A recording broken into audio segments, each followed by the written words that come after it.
Chitradurga bus ಅಪಘಾತಕ್ಕೆ ದೊಡ್ಡ twist ಒಂದು ಸಿಕ್ಕಿದೆ. ಮೃತರ ಸಂಖ್ಯೆ ಈಗ 6ರಿಂದ 7ಕ್ಕೆ ಏರಿದೆ. ಆದರೆ ಬದುಕುಳಿದಿದ್ದ ಬಸ್ ಡ್ರೈವರ್ ಈಗ ಮೃತಪಟ್ಟಿದ್ದಾರೆ. ಮತ್ತೊಂದು ಕಡೆ ದುರಂತಕ್ಕೆ ಮುಖ್ಯ ಕಾರಣವೇ ಈ ಟ್ರಕ್ನ ಚಾಲಕ. ಮೊದಲು ಈತ ನಶೆಯಲ್ಲಿದ್ದ, ಕುಡಿದು ಓಡಿಸ್ತಿದ್ದ ಎಂಬ ಆರೋಪಗಳು ಕೇಳಿ ಬಂದಿತ್ತು. ಆದರೆ ಈಗ FSL ವರದಿ ಬಂದಿದ್ದು ಅಸಲಿ ಸತ್ಯ ಹೊರಬಂದಿದೆ. ಅಸಲಿಗೆ ಈ ಅಪಘಾತಕ್ಕೆ ನಿಜವಾದ ಕಾರಣವಾದ್ರೂ ಏನು ಅಂತ ಗೊತ್ತಾ? ಮತ್ತೊಂದು ಕಡೆ ಪವಾಡ ಎಂಬಂತೆ 3 ಸ್ನೇಹಿತರು ಗಗನ, ರಶ್ಮಿ ಮತ್ತು ರಕ್ಷಿತಾ ಗ್ರೇಟ್ ಎಸ್ಕೇಪ್ ಆಗಿದ್ದಾದ್ರೂ ಹೇಗೆ? ಇನ್ನು ಈ ಅಪಘಾತವಾದ ಸ್ಲೀಪರ್ ಬಸ್ನ ಕೊನೆಯ ಕ್ಷಣದ ದೃಶ್ಯ ಟೋಲ್ ಒಂದರಲ್ಲಿ ರೆಕಾರ್ಡ್ ಆಗಿದೆ. ಇನ್ನು ಈ ಎಲ್ಲಾ ವಿವರವನ್ನ ಈ ವಿಡಿಯೋದಲ್ಲಿ ನಿಮಗೆ ನಾವು ಸಂಪೂರ್ಣವಾಗಿ ತಿಳಿಸಿಕೊಡ್ತೀವಿ. ಸ್ಕಿಪ್ ಮಾಡದೆ ಕೊನೆಯವರೆಗೂ ಈ ವಿಡಿಯೋವನ್ನ ತಪ್ಪದೆ ನೋಡಿ ಸ್ನೇಹಿತರೆ. ಅದಕ್ಕೂ ಮುನ್ನ ಇತ್ತೀಚೆಗೆ ಸಿಕ್ಕಾಪಟ್ಟೆ ಅಪಘಾತಗಳಾಗುತ್ತಿದ್ದು, ವಾಹನಗಳು ಓಡಿಸುವಾಗ ಮೊಬೈಲ್ನ ಬಳಕೆ ಸಂಪೂರ್ಣವಾಗಿ ನಿಷೇಧಿಸಬೇಕು ಹಾಗೂ ಅವರಿಗೆ ದಂಡ ಹಾಕಲೇಬೇಕು ಅಂತ ನೀವು ಕೂಡ ಬಯಸೋ ಹಾಗಿದ್ರೆ ಈ ವಿಡಿಯೋವನ್ನ ತಪ್ಪದೆ ಲೈಕ್ ಮಾಡಿ ಸ್ನೇಹಿತರೆ. ಇನ್ನು ಸ್ಲೀಪರ್ ಬಸ್ಗಳನ್ನ ಬ್ಯಾನ್ ಮಾಡಬೇಕಾ? ಹೌದು ಅನ್ನೋ ಹಾಗಿದ್ರೆ ಎಸ್ ಅಂತ, ಇಲ್ಲ ಅನ್ನೋ ಹಾಗಿದ್ರೆ ನೋ ಅಂತ ಕಮೆಂಟ್ ಮಾಡಿ ನಿಮ್ಮ ಅನಿಸಿಕೆ ಅಭಿಪ್ರಾಯಗಳನ್ನ ತಿಳಿಸಿ.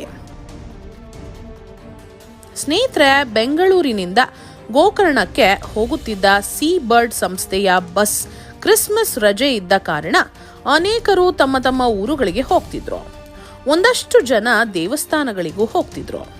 ಬೆಂಗಳೂರಿನಿಂದ ರಾತ್ರಿ 8:30ಕ್ಕೆ ಬಸ್ ಹೊರಟಿದೆ.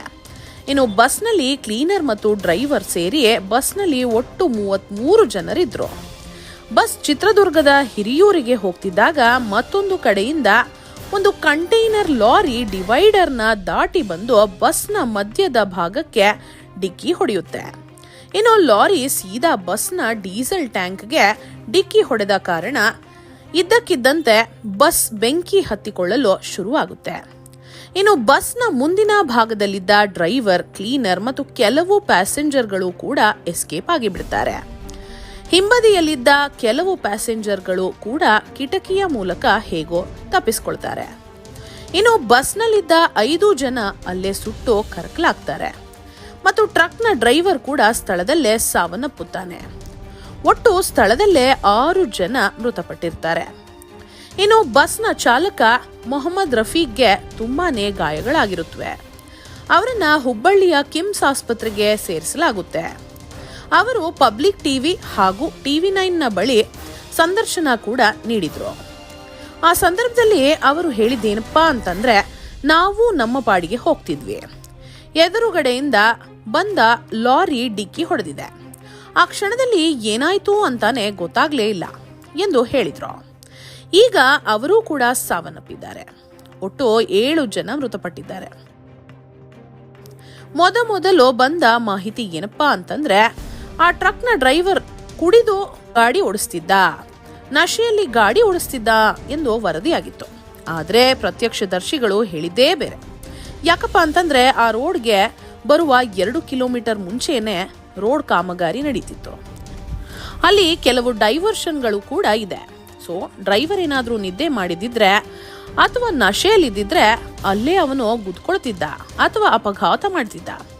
ಸೊ ಅವನು ಈ ರೋಡ್ಗೆ ಬಂದಿದ್ದಾನೆ ಅಂತಂದ್ರೆ ಅವನು ನಿದ್ದೆಯಲ್ಲಿ ಇರಲಿಲ್ಲ, ಸರಿಯಾಗೇ ಇದ್ದ. ಇನ್ನು ಪ್ರತ್ಯಕ್ಷದರ್ಶಿ ಹೇಳೋದೇನಪ್ಪಾ ಅಂತಂದ್ರೆ, ಆ ಲಾರಿ ಡ್ರೈವರ್ ಫೋನ್ ನೋಡ್ಕೊಂಡು ಲಾರಿಯನ್ನ ಓಡಿಸ್ತಿದ್ದ ಅಂತ. ಆಗಲೇ ಅವನು ಆ ಡಿವೈಡರ್ಗೆ ಗುದ್ದಿ ಈ ಕಡೆ ಬಂದು ಬಿಟ್ಟಿದ್ದಾನೆ ಅಂತ. ಇನ್ನು ಆ ಲಾರಿ ಅಥವಾ ಟ್ರಕ್ KMR ಸಂಸ್ಥೆಗೆ ಸೇರಿರೋದು. ಇದು ಹರಿಯಾಣಗೆ ಸಂಬಂಧಪಟ್ಟಿರುವಂತಹ ಲಾರಿ ಇದಾಗಿದೆ. ಇನ್ನು ಲಾರಿ ಡ್ರೈವರ್ನ ಹೆಸರು ಬಂದು ಕುಲ್ದೀಪ್ ಅಂತ.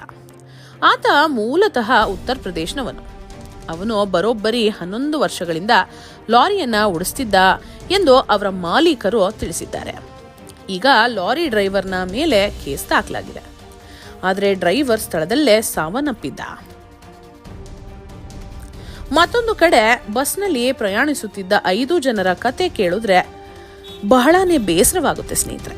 ಒಬ್ಬ ತಾಯಿ ಮತ್ತು ಮಗು ಇಬ್ಬರು ಕೂಡ ಬೆಂಕಿಯಲ್ಲಿ ಬೆಂದು ಕರಕಲಾಗಿ ಹೋಗಿದ್ರು. ಅವರು ಹಾಕಿದ್ದಂತಹ ಚೈನ್ನ ಮೂಲಕ ಅವರನ್ನ ಗುರುತು ಹಿಡಿಯುವ ಪರಿಸ್ಥಿತಿ ಬಂದಿದೆ.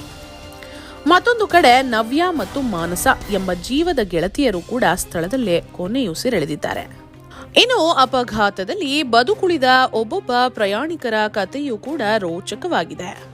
ಒಂದೇ ಐಟಿ ಕಂಪನಿಯ 6 ಮಂದಿ ಸಹೋದ್ಯೋಗಿಗಳು ಬೆಂಕಿಯ ಕೆನ್ನಾಲೆಯ ನಡುವೆ ಸಿಲುಕಿ ಒದ್ದಾಡಿದ್ದಾರೆ.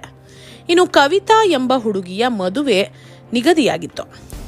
ಅದಕ್ಕಾಗಿ ಬ್ಯಾಚುಲರ್ ಪಾರ್ಟಿಗೆ 6 ಜನ ಸಹೋದ್ಯೋಗಿಗಳು ಗೋಕರ್ಣಕ್ಕೆ ತೆರಳುತ್ತಿದ್ರು. ಇನ್ನು ಮತ್ತೊಂದು ಅಚ್ಚರಿಯ ಸಂಗತಿ ಏನಪ್ಪಾ ಅಂತಂದ್ರೆ, 3 ಸ್ನೇಹಿತರಾದ ಗಗನ, ರಶ್ಮಿ ಹಾಗೂ ರಕ್ಷಿತಾ ಮೂವರು ಕೂಡ ಬಸ್ನಿಂದ ಜಿಗಿದು ಈ ದುರಂತದಿಂದ ಪಾರಾಗಿದ್ದಾರೆ. ಇನ್ನು ಬದುಕುಳಿದ ಗಗನ ಹೇಳಿದ್ದೇನಪ್ಪಾ ಅಂತಂದ್ರೆ, ಅಪಘಾತವಾದ ಕೂಡಲೇ ನಾನು ಮತ್ತು ರಕ್ಷಿತಾ ಕಿಟಕಿಯ ಮೂಲಕ ಜಿಗಿದು ಹೊರ ಬಂದ್ಬಿಟ್ವಿ. ಆದ್ರೆ ರಶ್ಮಿ ಒಳಗಡೆನೇ ಇದ್ಲು. ಆದ್ರೆ ರಶ್ಮಿ ಕೂಡ ಪಾರಾಗಿರೋದು ನಮಗೆ ಖುಷಿಯಾಯ್ತು ಎಂದು ಗಗನ ತಿಳಿಸಿದ್ದಾಳೆ. ಮತ್ತೊಂದು ಕಡೆ ಅಚ್ಚರಿಯಂತೆ 60 ಮಕ್ಕಳಿದ್ದ ಸ್ಕೂಲ್ ಬಸ್ ಈ ಅಪಘಾತದಿಂದ ಕೂದಲೆಳೆ ಅಂತರದಲ್ಲಿ ಪಾರಾಗಿದೆ. ಈ ಟ್ರಕ್ನ ಡ್ರೈವರ್ ಯಾವಾಗ ಬಸ್ಗೆ ಡಿಕ್ಕಿ ಹೊಡಿತಾನೋ ಆ ಸಂದರ್ಭದಲ್ಲಿ ಪಕ್ಕದಲ್ಲಿಯೇ ಬರುತ್ತಿದ್ದ 60 ಮಕ್ಕಳಿರುವ ಬಸ್ ಸರ್ವಿಸ್ ರೋಡ್ಗೆ ತಿರುಗಿಸಿ ಈ ಅಪಘಾತದಿಂದ ಪಾರಾಗಿದೆ. ಒಟ್ನಲ್ಲಿ ಬಸ್ನಲ್ಲಿದ್ದ ಎಲ್ಲಾ ಮಕ್ಕಳು ಕೂಡ ಸುರಕ್ಷಿತವಾಗಿದ್ದಾರೆ. ಈ ಸ್ಕೂಲ್ ಬಸ್ಗೂ ಅಪಘಾತವಾಗಿಬಿಟ್ಟಿದ್ರೆ ದೊಡ್ಡ ದುರಂತವಾಗಿ ಬಿಡ್ತಿತ್ತು. ಸ್ನೇಹಿತರೆ, ಇತ್ತೀಚಿನ ದಿನಗಳಲ್ಲಿ ಈ ರೀತಿಯ ಬಸ್ ಅಪಘಾತಗಳು ಜಾಸ್ತಿ ಆಗ್ತಿವೆ. ಅದರಲ್ಲೂ ಕೂಡ ಈ ಸ್ಲೀಪರ್ ಕೋಚ್ ಬಸ್ಗಳು ತುಂಬಾನೇ ಡೇಂಜರ್ ಎಂಬ ಮಾತುಗಳು ಕೂಡ ಕೇಳಿ ಬರ್ತಿದೆ. ಅದಕ್ಕೆ ಈ ಬಸ್ಗಳನ್ನ ಬ್ಯಾನ್ ಮಾಡಬೇಕು ಎಂಬ ಮಾತುಗಳು ಕೂಡ ಕೇಳಿ ಬರ್ತಾ ಇವೆ.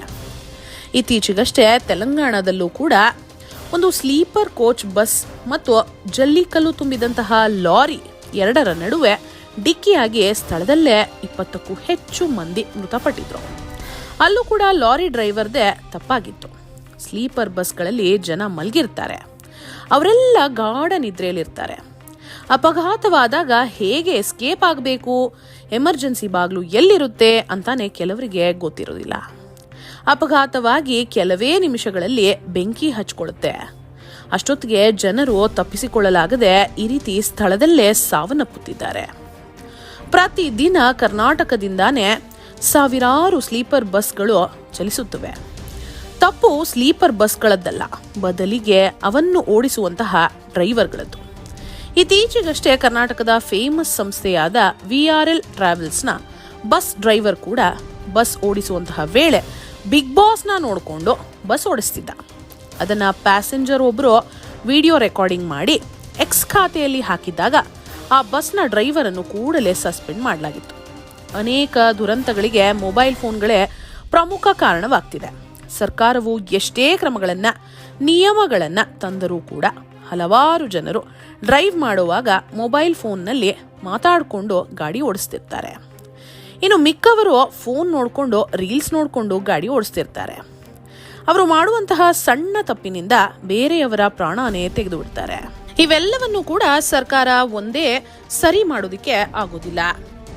ಒಟ್ಟು ನಮ್ಮ ಜನರು ಬುದ್ಧಿ ಕಲಿಬೇಕು, ಕೇವಲ ಸರ್ಕಾರದ ಮೇಲೆ ದೂರೋದಲ್ಲ. ನಿಮ್ಗೆ ಅನಿಸುತ್ತೆ ಸ್ನೇಹಿತರೆ, ಈ ದುರ್ಘಟನೆಗೆ ಮುಖ್ಯ ಕಾರಣ ಏನಿರಬಹುದು ಅಂತ?